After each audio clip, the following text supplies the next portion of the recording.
Sir actually మీ release date April 18th. అందరికి తెలిసి April 18th ఇంకొక పెద్ద సినిమా కూడా రిలీజ్ అవుతుంది. సో దానికి పోటీగానే అనొచ్చు, ఎందుకంటే సరి సమానంగా వస్తుంటే. అంటే మీ సినిమా మీద మీకున్న నమ్మకం ఏంటి, అండ్ పర్టికులర్ గా ఆ డేట్ కి రావడానికి రీజన్ ఏంటి? పర్టికులర్ గా డేట్ రావడానికి ఏం లేదు, మేము ముందు అనుకున్న డేట్ అది 18th అని. అంటే వీళ్ళు తర్వాత చేసినట్టున్నారు. కానీ మా సినిమాకు కూడా ఆదరణ దొరుకుతుందని, కొత్త సినిమాలు ఎప్పుడు ప్రేక్షకులు ఆదరిస్తారని అనుకుని ఆ నమ్మకంతోనే సినిమా రిలీజ్ చేస్తున్నాం 18th రోజు. Okay, all the very best sir. Thank you very much అండి.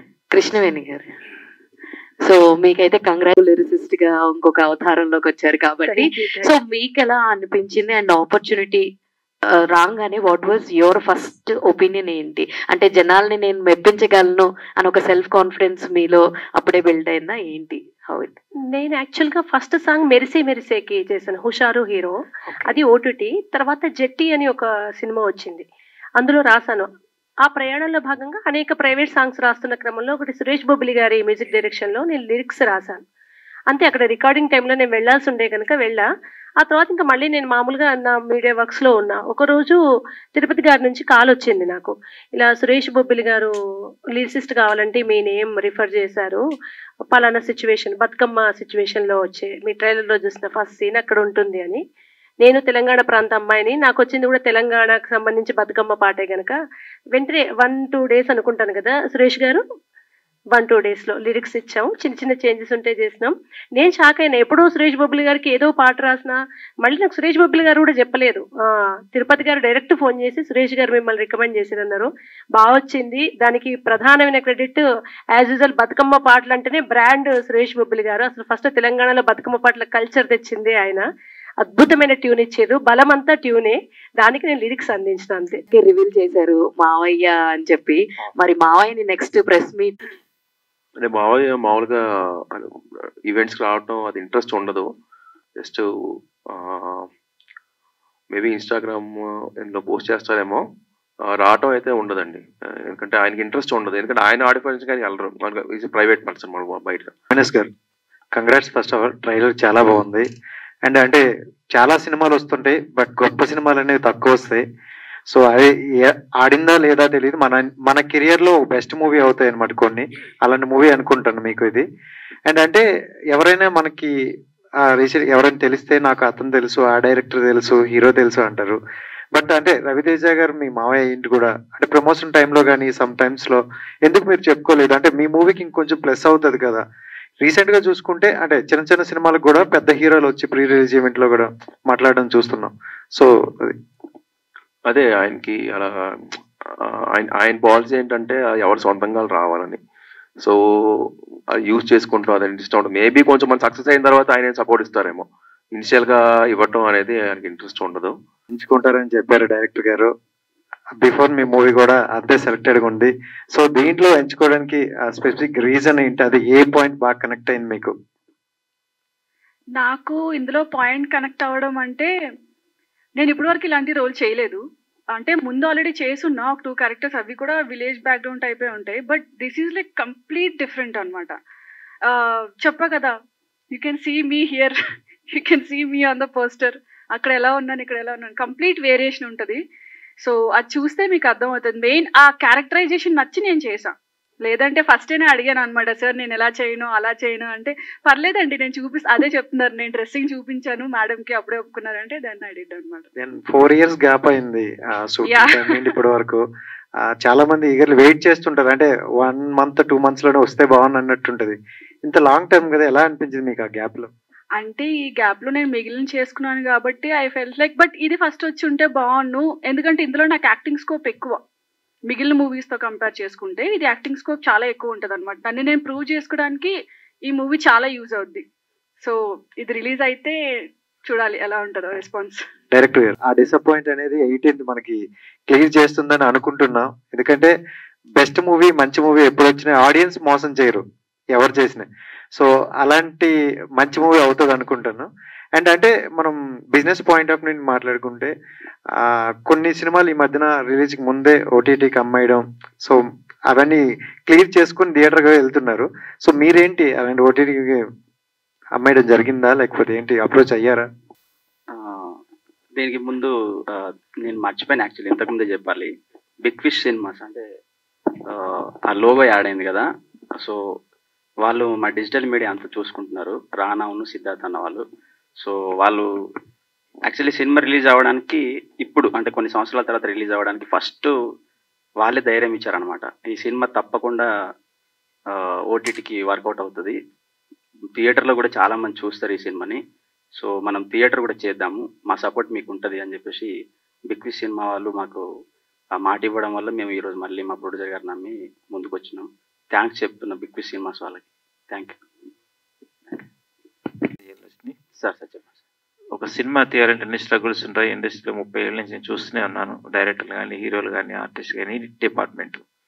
సో ఈ స్ట్రగుల్ పడి వచ్చిన వాళ్ళందరూ కూడా సక్సెస్ఫుల్గా కెరీర్ ప్రారంభించారు. ముందే ఈ స్ట్రగుల్ అంతా అనుభవించారు. చాలా సంతోషం, సక్సెస్ సాధిస్తారని నమ్మకం నాకుంది.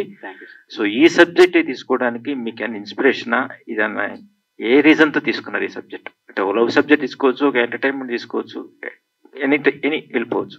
ఇది ఒక స్ట్రగుల్తో కూడిన సబ్జెక్ట్. ఇది మీ టీజర్ చూసిన తర్వాత నేను ముందు కొంచెం కమర్షియల్గా ఉండేవాడిని, అంటే కమర్షియల్ కథలు రాసేవాడిని. నాకు పూరి జగన్నాథ్ గారు అంటే చాలా ఇష్టం. సో కొడితే దిమ్మ తిరిగిపోవాలి, కొడితే షటర్ పగిలిపోవాలి అనేది ఉంటుండే. కానీ ఒక స్టేజ్ వచ్చిన తర్వాత రియలైజేషన్ అయినా అసలు మనలో ఏముంది కొత్తదనం, అంటే మన ఆడియన్స్ మన సినిమా ఎందుకు చూడాలి, మనం ఒక పదం రాసినా లేకపోతే ఒక డైలాగ్ రాసినా సీన్ రాసినా ఎందుకు చూడాలి అనుకున్నప్పుడు రూటెడ్ అంటే అప్పటికి కొంచెం తెలంగాణ ఇది జరుగుతుంది. సో అప్పుడు రాసిన కథ ఇది, ఒక 6 years బ్యాక్. తెలంగాణ మట్టి కథ చెప్పాలి, ఎందుకంటే తెలంగాణ సినిమాలు ఎన్నో వస్తున్నాయి, బట్ ఇది అన్నిటికీ భిన్నంగా ఉంటుంది. సో నేను దీన్ని ఎంచుకోవడానికి మెయిన్ రీజన్ ఏంటి అంటే మనం ఆడియన్స్కి దగ్గర అవ్వాలి, మనలో ఒక క్రియేటివిటీ ఉంది అని తెలియాలి అని ఇలాంటి సబ్జెక్ట్ ఎన్నుకొని డేరింగ్గా ముందుకు వచ్చాను. అంతే అండి, అంటే కొత్తగా ఉండాలి అని చెప్పేసి. సరే హీరో గారు, సో మీ సింప్లిసిటీ చూసి ఒక బ్యాక్గ్రౌండ్ ఉంది మనకి అంటే ఒక కాళ్ళు ఎగరేస్తూ నా తర్వాత లేడంటూ వెరవేతూ తిరిగే రోజులు ఇప్పుడు కనిపిస్తున్నాయి, చాలా మంది చూస్తున్నాం, కనిపిస్తూనే ఉన్నాయి. సో మీ సింప్లిసిటీ బాగుంది. సో మీరు కాకుండా మిగతా పక్క వాళ్ళు చెప్పడం కూడా ఒక డిగ్నిటీగా ఉంది. సో ఈ క్యారెక్టర్ చెప్పినప్పుడు డైరెక్టర్ మీ ఇన్స్పిరేషన్ ఏంటంటే ఫస్ట్ డెబో చేయడం కదా? నాకు ఫస్ట్ టైం చెప్పినప్పుడు అంటే జనరల్గా కమర్షియల్ మూవీస్ ఇలాంటివన్నీ కొంచెం స్టార్ దమ్ము వచ్చినప్పుడు చేయాలండి అంటే నా ఫీలింగ్ అండి. సో కొత్త వాళ్ళు ఇట్లా ఒరిజినల్గా ఉండాలి అంటే ఫైటింగ్స్ ఓవర్గా ఉంటాం అట్లే ఉండదండి. ఈ మూవీ అంతా రియల్గా ఉంటుంది అన్నమాట. సో నాకు ఆ పాయింట్ నచ్చింది, అంత రియల్గా ఉంటుంది. సో జనాల్లోకి నేను వెళ్తానేమో అని ఆ పాయింట్తో నేను ఫిలిం సైన్ చేశాను. సో మీ రవితేజ్ గారి విషయంలో ఈ క్వాలిటీస్ మెయింటైన్ చేస్తే సక్సెస్ సాధించారు, మీరు కూడా సక్సెస్ సాధించాలని కోరుకుంటున్నాను. డైరెక్ట్ పరంగా అక్కడికి ఇప్పుడు చూస్తే చాలా డిఫరెన్స్ ఉంది. ఇప్పుడు హెయిర్ స్టైల్ అప్పుడే హెయిర్ స్టైల్ మీరు అన్నట్టుగానే క్యారెక్టర్ ఒక ఇంట్రెస్టింగ్గా తీసుకున్నారని చెప్పారు. సో సినిమాలో మొత్తం త్రూ అవుట్ హీరోని నేర్పిస్తారా, మిగతా జనాలను నేర్పిస్తూ ఉంటారా మీ క్యారెక్టర్? నా వల్లే అందరూ ఏడుస్తారండి. అంటే in a positive way, not in a negative వే. చాలా మంచిగా ఉంటుంది క్యారెక్టరైజేషన్ మాత్రం. It will be very nice. అప్పుడప్పుడు అలా మెరుపు తెగిలా వస్తూ ఉంటాను, బట్ దాని వల్ల ఎక్కువ ఇంపాక్ట్ ఉంటుంది అన్నమాట మూవీలో, అలా రావడం వల్ల నేను. ఓకే, ప్రొడ్యూసర్ గారికి వస్తాయా 10 పెడితే 100 వస్తాయా, 100 పెడితే 1000 వస్తాయా, 1000 పెడితే 1,00,000 వస్తుందా అని ఆలోచించే రోజులు ఇవి. సో ఇంత స్ట్రగుల్ పడుతూ ఒక డెవో డైరెక్టర్ని ఒక డెవో హీరోని అందరిని పెట్టుకొని ఇన్వెస్ట్ చేయడం అనేది గట్స్ ఉండాలి. సో ఏ గట్స్తో మీరు ఈ సినిమాని కొనుక్కొని చేశారు? కేవలం సినిమా మీద ప్యాషన్ తోటి అండి, కేవలం సినిమా మీద ప్యాషన్ తోటి తీసినాను. అంటే కథ ఏ కథ ఫస్ట్ చెప్పినప్పుడు తిరుపతికి నీకు అదే చెప్పినావు, నువ్వు ఏదైతే చెప్తున్నావో దాన్ని నాకు స్క్రీన్ మీద చూపించాలంటే చూపించగలిగితే నేను ఇన్వెస్ట్ చేయడానికి రెడీ అని చెప్పినాను. ఆల్రెడీ ఫస్ట్ డే సెకండ్ డేనే అర్థమైపోయింది. యాజ్ ది బుక్లో ఏముందో that is in the screen. So all the best. Thank you అండి, thank you very much. Profit వస్తుందని ఎప్పుడు ఎక్స్పెక్ట్ చేయలేదండి. ప్రాఫిట్ గురించి అసలు ఆయన థింకింగ్ లేదు.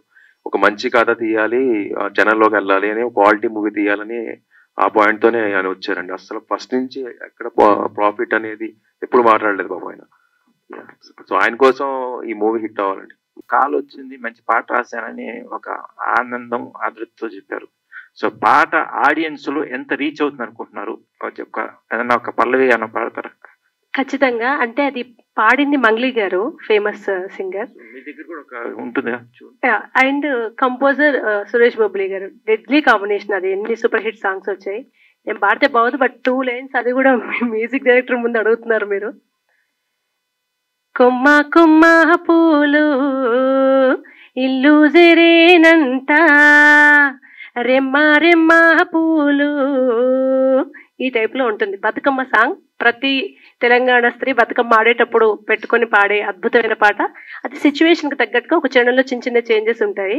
అండ్ సురేష్ బొబ్బిలి గారికి అండ్ తిరుపతి గారికి, భాస్కర్ గారికి మీరు అడిగిన సందర్భంగా మళ్ళీ నేను థ్యాంక్స్ చెప్తున్నా. మా పెన్ను దగ్గరికి రావాలి. దానికి మా టాలెంట్ కన్నా అదృష్టం ఎక్కువ అవసరం. ఎందుకంటే మహనీయులు ఎంతో మంది ఉన్నారు మా పైన, అయినా నన్ను ఎంచుకోవడం నిజంగా మళ్ళీ మళ్ళీ థ్యాంక్స్ అండి మీకు. సో మీ సాహిత్యంలో ఒక విలువ ఉంది. అవి హీరోని ఎంచుకొని అన్ని అయిపోయిన తర్వాత మీడియేట్ ఎవరిని పెట్టుకోవాలి, ఏం చేసుకోవాలి, ఎలా చేయాలి అనేది ఒక సిస్టమ్ రన్ అవుతుంటుంది. సో సినిమా అంతా అయిపోయిన తర్వాత మీరు ఎదురుకు వచ్చిన తర్వాత ఈ రష్ అంతా చూసిన తర్వాత ఎలా ప్లాన్ చేసుకున్నారు, అసలు ఏంటి ఒక రిస్క్ అని తీసుకున్నారా? ఇది చాలా విలేజ్ బ్యాక్ డ్రాప్ లో తీసిన సబ్జెక్ట్ ఇది. అవునవును సార్. యాక్చువల్లీ నాకు ముందు నుంచే కథ తెలుసు సార్. నాకు ఫ్రెండ్ తిరుపతి గారు ఎప్పటి నుంచో కథ తెలుసు. ప్రొడ్యూసర్ ఓకే కాకముందు నుంచే మేము ట్యూన్స్ అవి ఇవి చేసి పెట్టేవాడిని. కథ అంటే సోల్ తెలుసు కాబట్టి నాకు స్కోర్ చేయడం చాలా ఈజీ అయిపోయిందండి. ముందు నుంచి డిస్కస్ చేసుకొని ఉన్నాం కాబట్టి స్కోర్ చేయడం చాలా ఈజీ అయిపోయింది. రిస్క్ అంటే పెద్దగా దాని మీద ఏదో నోట్స్ ప్రిపేర్ చేసుకుని అట్లా ఏం చేయలేదు. సినిమా విజువల్ చూడగానే నేను చాలా ఎగ్జైట్ అయినప్పుడు ఏదైతే వచ్చిందో ఒరిజినల్గా అదే చేసి డెలివరీ చేసిన అండి. సో ఆడియన్స్ పాయింట్ ఆఫ్ వ్యూలో ఏ సందర్భంగా మీ మ్యూజిక్ వాల్యూ వస్తుందని అనుకున్నారు ఈ సినిమా పరంగా? త్రూఅవుట్ ఫిలిం చాలా బాగుంటుందండి. పర్టికులర్గా love scenes and brother and అంటే ఇద్దరు బ్రదర్స్ మధ్యలో ఉండే సెంటిమెంట్, మదర్కి సన్కి మధ్యలో ఉండే సెంటిమెంట్, లవర్స్ మధ్యలో ఉండే ఆ ఎమోషన్ కానీ చాలా బాగా వర్కౌట్ అయిందండి యాక్చువల్లీ. అంటే ఇది ఒక లవ్ స్టోరీ అని చెప్పొచ్చు actually, complete love story. So music director గా మరో హిట్ కొట్టబోతున్నారు అనుకుంటున్నా అండి, దేవుడి దయ అవుతున్నారు. అవ్వాలండి. Thank you. ఆ డైరెక్టర్ ఒక టఫ్ జాబ్. ఇప్పుడు ఆ మెటీరియల్ దొరకదు ఎక్కడ, దానికోసం పరిగెత్తాలు తీసుకురావాలని చేసుకోవాలి. ఫౌండేషన్ వేరేగా ఉంటుంది. సో ఎంత రిస్క్ తీసుకున్నారు, ఎంత ఖర్చు చేశారు ఈ సినిమాకి? రిస్క్ అయితే ఉందండి, ఖర్చు చాలా తక్కువనే చేసిన యాక్చువల్లీ. బికాజ్ తిరుపతి నా ఫ్రెండ్ అయ్యే కాబట్టి అండ్ భాస్కర్ గారి గురించి కూడా తెలుసు కాబట్టి అంటే వీలైనంత తక్కువ ఖర్చు పెట్టినాం. మోస్ట్లీ మాకు లొకేషన్స్ యాడ్ అయినాయండి. అంటే నేను ఎక్కువ సోర్సింగ్ చేసి అక్కడ చుట్టుపక్కల ఉన్న ప్లేసెస్ నుంచి ఏం కావాలనేది అక్కడిదక్కడ క్రియేట్ చేయడం జరిగింది, రాదర్ దాన్ పర్చేసింగ్ అవన్నీ కాకుండా. సో అట్లా మా టీం కూడా, నా టీం ఉండే సురేష్, సంపత్ అని మా ఆర్ట్ టీం ఉంటుండే, విలేజర్స్ లో కూడా చాలా మంది హెల్ప్ చేశారు. సో మోస్ట్ ఆఫ్ ఆర్గానిక్ గా మేము అక్కడ ఉన్న వాటిని ఎక్కువ యూజ్ చేసి చేసినాం సార్. సో అట్లా కొంచెం బడ్జెట్ కంట్రోల్ చేయగలిగినాం. సో కెరీర్ పరంగా ఇది ఎన్నో సినిమా మీకు? మీ కెరీర్ పరంగా ఇది ఎన్నో సినిమా? ఇది సెవెంత్ సార్. అంటే ఆ విధంగా అలాగే ఉంటుంది అనుకుంటా. లేదు సార్, లేదు. సైరత్ భావాలు ఏమి ఉండవండి దీనిలో. ఇది కంప్లీట్ జగమెరిగిన సత్యం భావాలే ఉంటాయి. సైరత్ ఇన్ఫ్లుయెన్స్ ఏం లేదు. అంటే ఇంతవరకు ఇండస్ట్రీలో రాని సినిమానా కాన్సెప్ట్? కథలు చాలా తక్కువనే ఉంటాయండి. 9 కథలు అని చెప్పుకుంటాం మనం. దాంట్లోనే తిప్పుకొని రాయాలి మనం. ఇది కూడా దాంట్లో నుంచే ఉంటుంది. బట్ బేసిక్ ఏంటంటే సార్, తెలిసిన కథని చెప్పడమే చాలా కాంప్లికేటెడ్. నేను అదే తీసుకున్నా. జగమెరిగిన సత్యం అనే టైటిల్లోనే ఉంది. జగమెరిగిన సత్యం అంటే మనం మామూలుగా ఏమంటాం సార్ అంటే దాని మీనింగ్ అందరికీ తెలిసిందే. సో తెలిసిన విషయాన్ని చెప్పడం చాలా కాంప్లికేటెడ్గా ఉంటుంది. సో టైటిల్లోనే చెప్పేసి నేను ఈ కథ చాలా కాంప్లికేటెడ్. సో అదే అంటే ఏ జోనర్ కిందకు వస్తుంది అనుకుంటారు అసలు? ఇది లవ్ కమ్ ఫ్యామిలీ డ్రామా ఉంటుంది. So most of the 50% love, 50% drama ఉంటుంది అండి. ఫ్యామిలీ ఎమోషన్ చాలా కనెక్ట్ అవుతారు మీరు. సో లవ్ని ఎంత ఫీల్ అవుతారో ఎమోషన్ని కూడా అంతే ఫీల్ అవుతారు. ఒక కన్నెట్ చుక్కన కారుస్తారు మాకోసం. సినిమా 18th రిలీజ్ కాబోతుంది, కానీ ప్రమోషన్స్ కొద్దిగా చాలా తక్కువ ఉన్నాయి. సెలబ్రిటీస్ కూడా పిలిచారు కానీ ఎవరు కూడా రెస్పాండ్ కాలేదు అనుకోండి. ఎందుకని, ఏంటి అంటే చెప్పచ్చు చెప్పకూడదు? చెప్పండి. మాకున్న పరిధిలో చేస్తున్నామండి ప్రమోషన్స్. ఎందుకంటే సినిమాకి కొంతవరకు అంటే మేకింగ్ పరంగా ప్రొడ్యూసర్ గారు చాలా బాగా పెట్టారు డబ్బులు. కొంచెం స్టేజ్ వచ్చిన తర్వాత అందరికి కొంచెం ప్రాబ్లమ్స్ వచ్చినాయి. సో దానివల్ల ఉన్న పరిధిలో చేస్తున్నాం. ఇక సెలబ్రిటీస్ విషయానికి వస్తే సాంగ్ ఆకాష్ పూరి గారు రిలీజ్ చేశారు, ఒకటి సపోర్ట్ దొరికింది. రాజేంద్ర ప్రసాద్ గారు ఒక సాంగ్ రిలీజ్ చేశారు. ఒక 2 నిమిషాలు మాట్లాడి ఆ నలుగురు ఇలాంటి సినిమా గుర్తొచ్చింది నాకు అబ్బాయి అని చెప్పాడు. సో శ్రీకాంత్ అడ్డల గారు రిలీజ్ చేశారు. డిఓపి గురించి చాలా ఎక్కువ మాట్లాడారు. సో సపోర్ట్ ఉంటుంది. అంటే మనం ఏంటంటే మేము వాళ్ళకి రీచ్ అవ్వట్లేదు కావచ్చు అని మేము అనుకుంటున్నాం. అంటే ఇండస్ట్రీ పరంగా ఇంకొంచెం రీచ్ అవ్వట్లేదు అని చెప్పేసి, అదే మా ప్రమోషన్స్ కొంచెం తక్కువ ఉండడం వల్ల రీచ్ అవ్వట్లేదు. బట్ ఈ ట్రైలర్ ఇప్పుడు యూట్యూబ్లో రిలీజ్ అయింది. సో ఇది చూసిన తర్వాత మాకు ఇంకా సపోర్ట్ దొరుకుతుంది. 18th లోపు సపోర్ట్ దొరుకుతుందేమో అనుకుంటున్నాను. అంటే మీలాంటి పెద్దవాళ్ళు కూడా ఇంకా సపోర్ట్ చేయాలి. ప్రతి వారం ఒక చిన్న సినిమా అయినా వస్తే సురేష్ బాబులి కంపల్సరీ కనిపిస్తాడు, లేదంటే ఆయన సినిమా కంపల్సరీ మ్యూజిక్ ఇచ్చిన సినిమా వస్తూనే ఉంటుంది. పెద్ద మాట అది. నా బాధ్యత అని చేస్తున్నాను. నన్ను నమ్మొచ్చిన వాళ్ళకు నా బాధ్యత అని వర్క్ చేసి ఇస్తున్నాను. చిన్న పెద్ద అని ఏం చూడట్లేదు. దానికి నేను ఎంతవరకు వర్కౌట్ అవుతా, వాళ్ళకి ఎంతవరకు హెల్ప్ అవుతానో అది చేసి ఇస్తున్నాను. అంటే ఒకవైపు పెద్ద సినిమాలు చేస్తున్నారు, ఒకవైపు చిన్న సినిమాలు చూస్తున్నారు కదా. సో ఎట్లా అనిపిస్తుంది ఈ కథ చెప్పినప్పుడు? దీనికి తగ్గట్టు ఏ విధంగా ప్లాన్ చేసుకున్నారు మీరు? అదే అండి, నాకు ముందు నుంచే తెలుసు కథ, ముందు నుంచే తెలుసు. తిరుపతి నేను ఎప్పటి నుంచో ఫ్రెండ్స్. యాక్చువల్లీ నేను ఒక ప్రొడక్షన్, అరణ్ మీడియా అనే ప్రొడక్షన్, నారా రోహిత్ గారి ప్రొడక్షన్లో నీదే నాది ఒకే కథ చేస్తున్నప్పుడు, ఆ ప్రొడక్షన్లోనే ఇంకో ఫిలింకి అసిస్టెంట్ డైరెక్టర్గా వర్క్ చేస్తున్నాడు. అక్కడ మాకు పరిచయం ఏర్పడింది.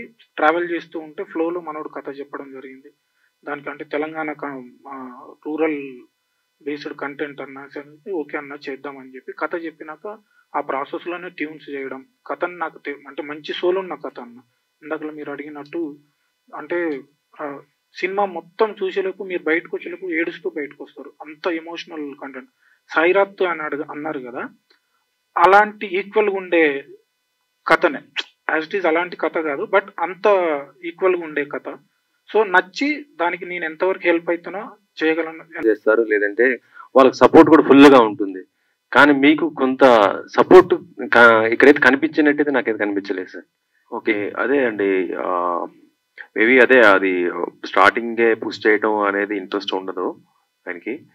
నేను మేబీ మూవీతో నేనే కొంచెం పేరు వచ్చిన తర్వాత మేబీ సెకండ్ కొంచెం మనకి సపరేట్ ఒక ఐడెంటిటీ వచ్చిన తర్వాత మేబీ అప్పుడైనా చేస్తారేమో అనుకుంటున్నాను. ఈ సినిమాతో మీకంటూ ఒక స్టార్డమ్ తెచ్చుకుంటారా? ఈ కథ మీకు ఏ విధంగా ఉపయోగపడుతుంది అనుకుంటాను సార్? అదే యాక్షన్ పరంగా బాగా డెలివర్ చేశానండి. నేనైతే ప్రొడ్యూసర్ గారు, డైరెక్టర్ గారు హ్యాపీ నా మీద చేసింది. సో చూడాలండి. Yeah, I hope. సో అంటే ఇలాంటి కథతోటే ఫస్ట్ రావాలని మీకు ఎందుకు అనిపించింది? అంటే ఇలాంటి కథ అంటే అదే అండి, ఇందా చెప్పాను ముందే, ఏదో కమర్షియల్గా చేస్తే మనకి ఐడెంటిటీ లేకుండా, ఏం స్టార్ లేకుండా కమర్షియల్ చేస్తే ఎవరు కొంచెం కామెడీగా ఉంటుంది చెప్పాలంటే. ఎవరైనా సరే కొంచెం మనం ఒక ఐడెంటిటీ తెచ్చుకున్న తర్వాత కొంచెం వేరే సబ్జెక్టులు టచ్ చేయడం బాగుంటుంది. సో రియల్గా వెళ్ళాము, ఏమి మేకప్స్ కూడా ఉండవు ఇందులో. మేకప్స్ ఉండవు, ఫైటింగ్స్ రియల్గా ఉంటాయి ఫైటింగ్స్. సో ఆ టైప్లో ఉంటుందండి మూవీ. ప్రొడ్యూసర్ గారు ఫస్ట్లో కూడా రిలీజ్ చేయడానికి ప్లాన్ చేస్తుంటారు కొంత, అంటే ఒకేసారి రిలీజ్ చేస్తే బాగుంటుంది కంటెంట్ అనేది. ఇది యూనివర్సల్ కంటెంట్ లాగా అనిపిస్తుంది కదా, మరి ఎందుకు మీరు అదర్ లాంగ్వేజ్ ప్లాన్ చేయలేదు?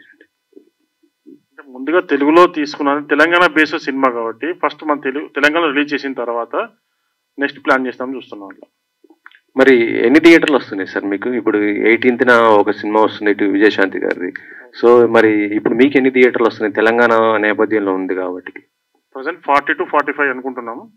చూడాలి, ఇంకా థియేటర్స్ కన్ఫర్మేషన్ కాలేదు. ఇంకా రేపు కన్ఫర్మేషన్ ఉంది, ఇంకా పెరగవచ్చు. కొన్ని కామెంట్స్ చేశారు, అలానే మీరు ఒక ఎమోషనల్ అయ్యారు. నా మొదటి ప్రశ్న ఏంటంటే, అంటే ఎమోషనల్ ఎందుకు అయ్యారు? అంటే సినిమా రిలీజ్ అయిన తర్వాత సినిమా సిచ్యువేషన్ ఎలా ఉంటుందని ముందే ప్రొడ్యూసర్ గారికి సారీ చెప్పారా, లేదంటే ఏంటి యాక్చువల్ రీజన్ బ్యాక్ అండ్? సార్కి ఫస్ట్ సార్ గురించి చెప్తాను క్వశ్చన్. సార్కి నేను ఇప్పుడు సారీ చెప్పినా థ్యాంక్స్ చెప్పినా ఆయన తీసుకోడు. ఎందుకంటే నన్ను కొడుకులాగా భావిస్తాడు. తను నాతో కొడుకున్నాడు మీ పక్కన, వెంకటన్న పక్కన, అతను వాళ్ళ కొడుకే. సో కానీ ఎందుకు అంటే సినిమా రిలీజ్ అయిన తర్వాత డబ్బులు రాయమని ముందు చెప్పలేదు నేను. కానీ నాకు చెప్పాలనిపించింది, అంటే ఒక ప్రొడ్యూసర్ డబ్బులు పెట్టినప్పుడు బిజినెస్ గురించి ఆలోచిస్తాడు ఎంతసేపు, కానీ ఆయన అట్లా ఆలోచించలేదు. నేను చెప్పిన మాటలు నమ్మేచ్చాడు. అంటే ఫ్యాషన్గా సినిమా తీద్దాం సార్ అన్న, ఫ్యాషన్గా తీసేస్తాను. ఫ్యాషన్గా తీసుకున్నప్పుడు చాలా అడ్డంకులు వచ్చినాయి. వాటి కోసమే నేను సారీ చెప్పిన. సో 18th రిలీజ్ అయిపోయిన తర్వాత తప్పకుండా క్షమాపణ వెనుకకు తీసుకుంటాం మళ్ళీ నేను. ఓకే, నెక్స్ట్ క్వశ్చన్ అదే హీరోయిన్స్ గారిపై కామెంట్ చేశారు కదా, అంటే అంటే సిచ్యువేషన్స్ మీకు తను చెప్పిందా లేదంటే అసలు రెస్పాన్స్ లేకుండా చేశారా? యాక్చువల్గా సిచ్యువేషన్స్ అందరికీ ఉంటాయి, క్రియేట్ చేస్తున్నారు.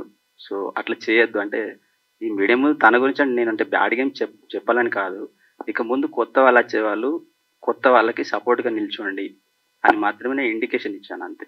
సో తను కొంతవరకు వచ్చింది, ఆ తర్వాత సిచ్యువేషన్ క్రియేట్ చేసింది. సో అట్లా చేయొద్దని టీం అందరినీ కూడా బాగా విష్ చేశారు, అలాగే చాలా వరకు సపోర్ట్ చేశారు. అలాగే ఈ సినిమా రిలీజ్ వరకు కూడా అదే సపోర్ట్ ఉండాలి మనస్ఫూర్తిగా కోరుకుంటూ all the very best entire team. Theatre లో మళ్ళీ కలుసుకుంటాం.